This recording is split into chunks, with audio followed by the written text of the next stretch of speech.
Hundreds of illegal gold miners remained stuck underground Friday at an unused mine in South Africa that police have surrounded. South African authorities are refusing to allow supplies down to the miners, who they say are criminals.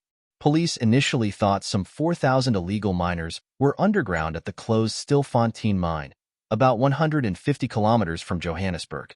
They've revised the figure to several hundred, but are still denying them food and water as part of Operation Vala Umgodi, or Close the Hole.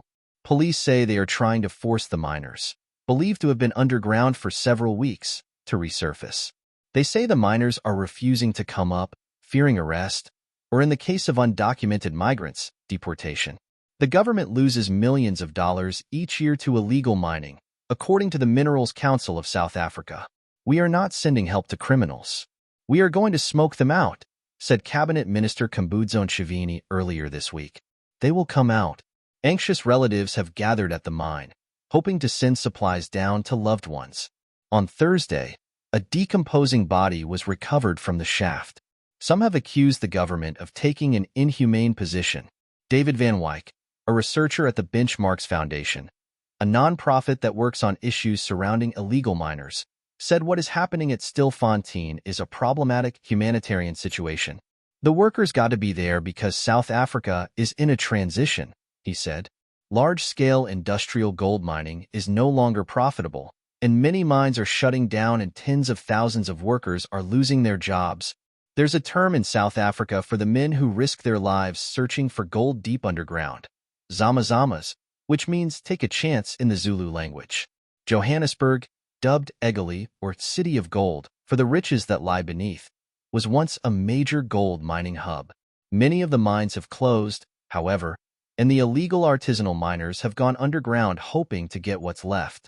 Most are desperately poor, many from neighboring countries such as Lesotho and Mozambique, and stay underground for weeks or even months at a time with no protective equipment in the huge maze of tunnels under the city.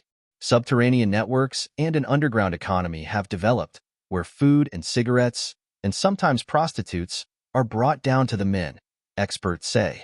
Drug use is rife, and turf wars between rival groups armed with AK-47s and other weapons often break out. While they eke out a meager living, zama-zamas have become associated with violent gangs and criminal syndicates that run things and are getting rich from the illicit industry.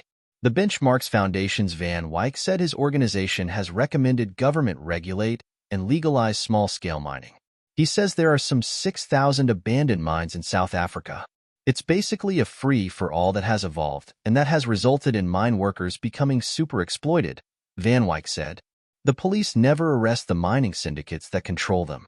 Everyone is profiting from it except the poor guys who find themselves starved underground."